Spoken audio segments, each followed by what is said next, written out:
Salut à tous les amis, c'est Cyberlink pour la chaîne de la Team Raiders. Aujourd'hui, on se retrouve avec Flofly ici présent. Hello, hello à tous.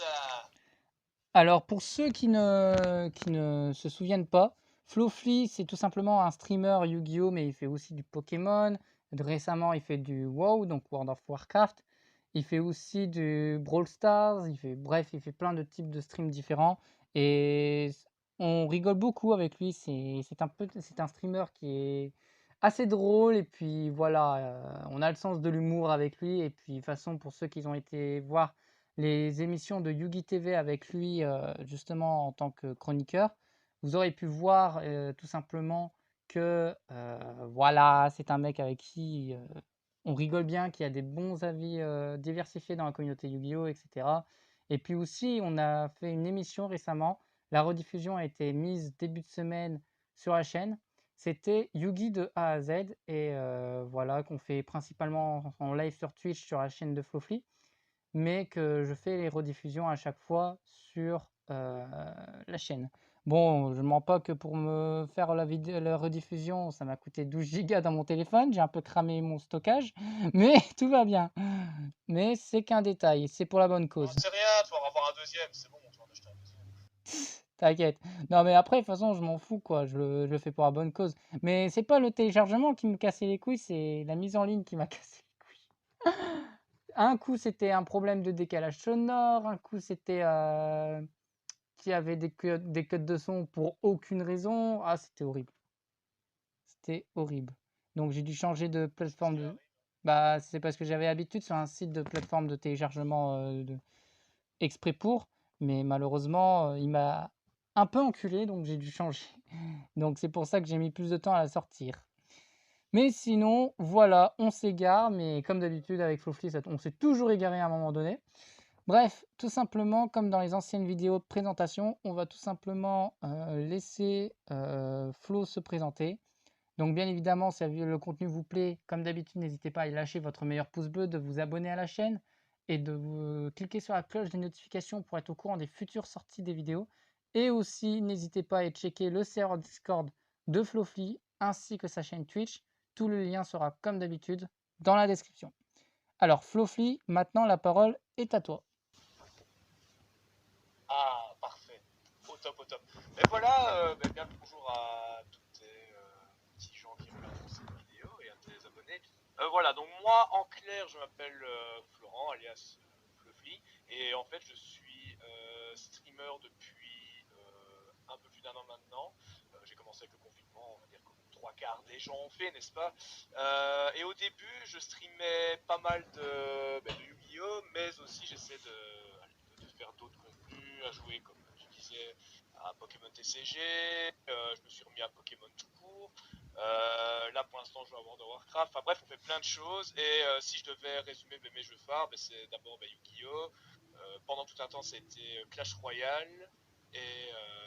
Et ici, pardon, c'est Brawl Stars. Donc voilà, et mon but sur ma chaîne c'est qu'on passe un bon moment ensemble. Le but n'est pas de tryhard, hein, parce que voilà, on n'est pas encore un God of the Game, hein, bien entendu. Mais on va le devenir, vous inquiétez pas. Non, mais en clair, le but c'est vraiment qu'on se marre tous ensemble. Et puis sur Yu-Gi-Oh aussi, ben voilà, quand je joue, j'essaie aussi de tenter d'expliquer avec ma petite expérience de joueur certains plays. Et voilà, et c'est d'ailleurs par Yu-Gi-Oh que je t'ai rencontré, mon cher Cyber. Effectivement, oui. Et du coup, voilà. Maintenant, moi, si je devais parler du jeu en lui-même, mais moi, il faut savoir que j'ai commencé à jouer très très tôt, quand j'avais, je pense, 8-10 ans. Et bien évidemment, premier deck que j'ai eu, le deck de Yugi, hein, Ah. tout premier deck de Yugi scellé. Et puis, tu sais, c'était l'époque où on était à l'école, t'échangeais les cartes. Ouais, bah moi c'était la même chose, mais moi j'avais vraiment des cartes en ma possession à partir de l'ère de GX et j'avais le tout premier deck de structure de l'ère GX. Ah ouais.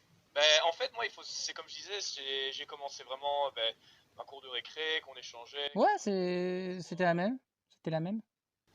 tout le monde l'a, bah ouais, et maintenant, tout le monde l'a fait aussi.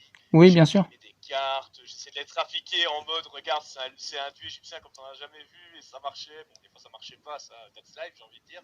Et voilà, et en vrai, j'ai pas mal joué donc, quand j'étais en maternelle primaire. Mhm. Puis, quand je suis arrivé dans l'adolescence, hein, ben, j'ai beaucoup moins acheté des cartes. Enfin, ma maman m'achetait les cartes à l'époque, hein, parce qu'elle savait que j'adorais ça. Elle m'a même acheté un disque de duel, c'est vous dire. Nice. Et après, en fait, j'ai un peu moins voulu avoir de cartes, mais il y avait les jeux Yu-Gi-Oh! GX Tag Force qui venaient de sortir sur PSP. On y remonte des années, hein. Et j'ai saigné les jeux, mais je les avais tous. Et même pour anecdote, j'ai même réussi à télécharger, très légal, mais ça on va pas trop en parler, le dernier Tag Force qui n'est jamais sorti en France, mais qui était sorti au Japon avec la traduction en anglais et tout. Et c'était le feu. Et du coup, en fait, j'y ai joué pas mal à ces jeux-là par après. Et j'ai stoppé vers mes 15-16 ans parce que le jeu ne m'intéressait plus.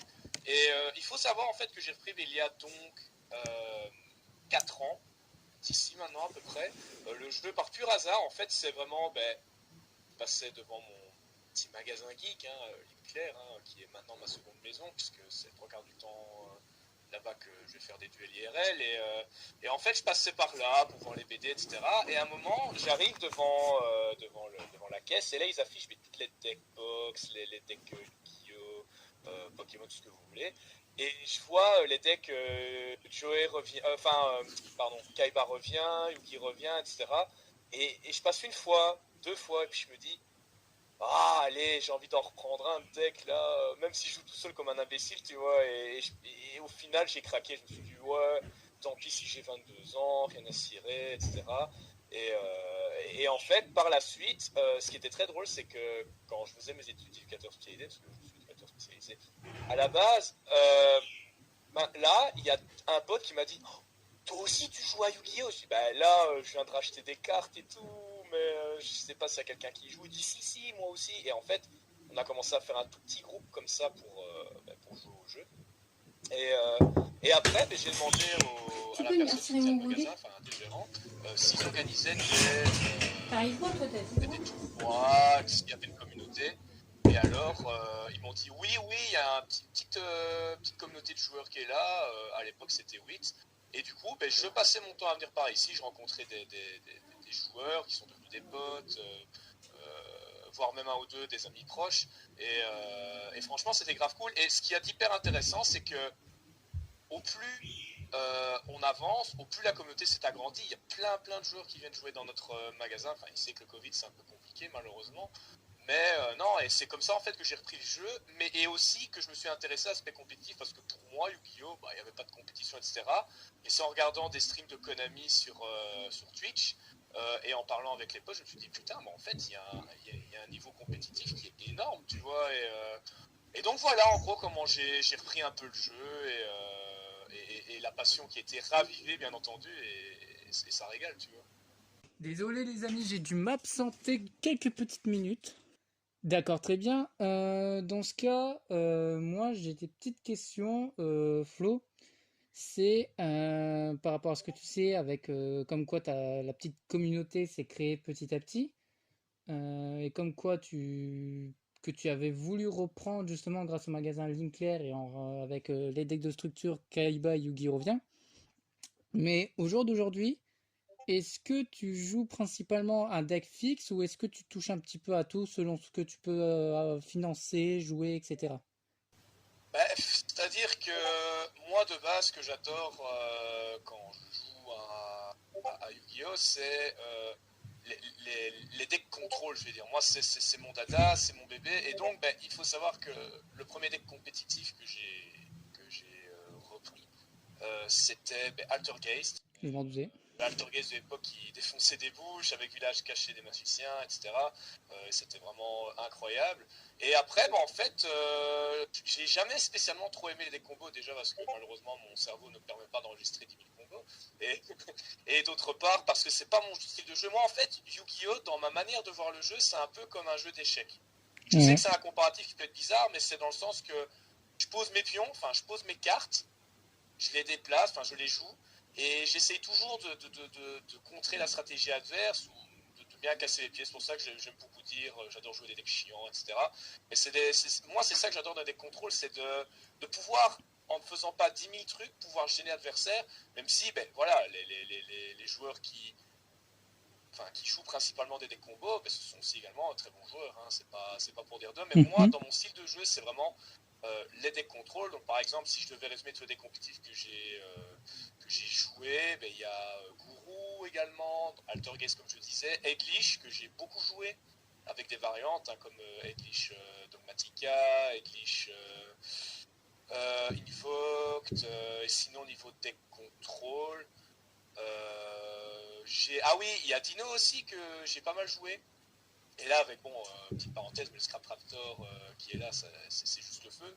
Et avec ce deck-là. Et alors, mais là, tu pourrais me dire, mais pourquoi est-ce que tu dis que tu n'aimes pas les decks combos et que tu joues Dino? Mais c'est parce que Dino, en soi, les combos sont pas spécialement compliqués et que, voilà, ça rentre aussi dans mon style de jeu. Après, voilà, que tu aies tes monstres qui bloquent des trucs, etc. Et, Ouais, en moi, gros, je pense que c'est les seuls decks combos que je joue.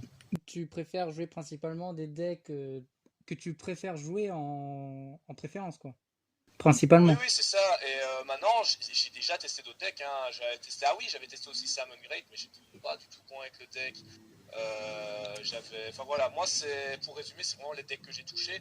Maintenant, j'aime bien aussi jouer des decks plus spicy, des decks qui, par exemple, dont l'archétype est incroyablement beau ou intéressant. Genre, je prends un exemple tout récent, il y a Amazement qui vient de sortir dans la dernière extension de Lightning Overdrive.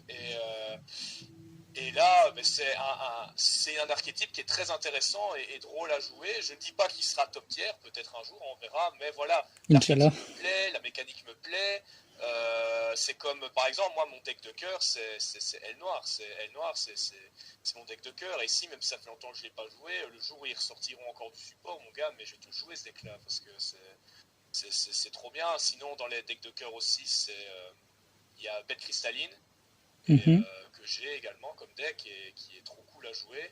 Et voilà, donc je vais dire, je suis quelqu'un qui a un peu touche à tout, mais plus dans les decks contrôle ou bien des decks qui, allez, je vais dire, dont l'archétype me semble intéressant ou beau. Parce que moi, il faut savoir aussi, je joue également des decks même compétitifs que s'ils me plaisent visuellement et dans la mécanique. Je ne vais pas jouer à un deck parce qu'il est fort, tu vois. Pour moi, Oui, il faut bien que le deck sûr. aussi. S'il te plaît pas, ça n'a aucune Parce qu'il y a importance. des gens qui, mais c'est ça. Et je pense qu'il y a des gens en vrai qui jouent que des decks parce qu'ils sont forts, mais je trouve que tu mets encore plus du tien, tu mets encore plus de cœur à l'ouvrage quand tu joues un deck mais qui te plaît dans la mécanique, dans la réflexion que tu amènes avec. Et voilà, et c'est ça qui fait le charme du jeu pour moi en grande partie. Et enfin, si on peut si on peut parler pardon niveau budget, mais moi, je veux dire, voilà, j'ai la chance d'avoir un travail où je suis plutôt bien payé, donc pas tout le temps non plus, mais je peux me permettre d'acheter des cartes qui sont très chères parce que très difficiles à trouver, ou enfin voilà, pour compléter des decks plus compétitifs. Et maintenant, pardon, euh, je vais dire, je pense que on peut, et ça j'avais dit aussi dans mon émission Guide de A à Z, on peut très bien jouer des decks qui sont pas chers, comme par exemple des decks qui sont composés de 3 decks de structure, Ou et Appliancer après que faire Zulu il avait fait des bonnes choses récemment. avec. Ou Apply. C'est ça, et moi l'exemple que je retiens toujours, c'est Salmon Great. Oui, c'est un mangrette, ouais, parce qu'il me faut au minimum 3 decks de structure, et puis on pour dire qu'on a le 3 quarts des cartes du deck, quoi. Tout à fait. Et donc voilà pour les decks que j'apprécie. Et Hmm. voilà. Eh bah écoute, merci de ta présentation et d'avoir répondu aux questions, Flofly. Donc est-ce que tu as quelque chose à rajouter? Est-ce que tu as une petite dédicace peut-être à faire par rapport à ça? Dis-moi tout. Bah écoute, déjà, petite dédicace à Team Raiders parce que tu en es le chef et que Eh ouais, le chef cette, talentueux, légendaire que je suis. dans ces, mais ouais, dans cette team de Zinc Zinc, bien entendu. Dédicace également je pense à JT, mon graphiste et follower depuis longue date. Je pense à tous les followers que j'ai, qui me suivent depuis le début, parce que là on a atteint récemment les 300 followers sur la chaîne, ce qui est insane, on espère aller encore plus loin. Merci à toi également aussi, avec qui enfin c'est avec toi que j'ai collaboré pour ma première mission Yu-Gi-Oh, qui était génial. Je t'en prie. Aussi bon, on avait oublié les cartes rituelles, mais ça c'est un détail. C'est qu'un Mais, détail pas fâcheux, c'est pas grave. c'est un peu fâcheux, mais ça va. Et non, sinon, voilà, niveau dédicace, je pense que j'ai tout fait. Et bah parfait. Bah parfait. Donc n'hésitez pas, je le redis encore une fois, mais n'hésitez pas à aller sur le Discord de Flowfly, surtout qu'on rigole bien et puis il y a des clips qui sont faits de temps en temps de ces lives, donc qui sont publiés là-dedans. Donc si vous voulez rigoler un petit coup en regardant les clips, n'hésitez pas, c'est le moment ou jamais où y aller. Et puis, bien évidemment, n'hésitez pas à aller sur sa chaîne Twitch. Bien évidemment, les liens seront, comme je l'ai dit précédemment, dans la description, avec éventuellement le lien de mes chaînes, donc ma chaîne principale et ma chaîne Twitch. Et puis, vous aurez pu voir que j'ai mis récemment une vidéo sur ma chaîne, mais au moment où je tourne cette vidéo, bien évidemment, elle est en cours de publication. Et c'est le deck profile zombie full power que j'ai terminé, donc que je présente en vidéo sur ma chaîne principale. Donc n'hésitez pas à aller jeter un petit coup d'œil. Voilà, donc cette vidéo est terminée pour aujourd'hui les amis. J'espère quand même que cela vous aura plu. Si c'est le cas, comme d'habitude, lâchez votre meilleur pouce bleu, l'abonnement à la chaîne et la cloche de notification, bien évidemment, pour éviter de rater les futures sorties des vidéos. Et puis on fera éventuellement des lives prochainement dès que j'arrive à m'organiser entre deux sur la chaîne Twitch de la team. Donc le lien s'affichera sur votre écran et il sera éventuellement disponible dans la description. Donc n'hésitez pas éventuellement à nous donner de la force. Bien évidemment sur cette chaîne on fera que du Yu-Gi-Oh! Et ce sera juste les streamers de la team. S'ils veulent faire un stream sur la chaîne de la team de temps en temps, et ben on se refile tout simplement la chaîne et puis on stream ça convenablement. Mais voilà, donc par contre le premier stream c'est moi qui l'engagerai. Comment? Je ne sais pas, j'ai pas encore d'idée, mais je verrai bien, je vais essayer. Je vais essayer de m'organiser ça convenablement pour que ce soit un truc qualitatif, mais ce sera un truc assez chill, assez posé, assez tranquille pour dire de commencer tranquillement. Et puis voilà. Donc c'était tout pour cela. On vous laisse sur ça, mes amis. Je vous dis à la prochaine pour de nouvelles aventures et de nouvelles vidéos. C'était Cyberlink et aussi Flowfly. Prenez soin de vous les potes. À la prochaine. À ciao. Bisous, bisous.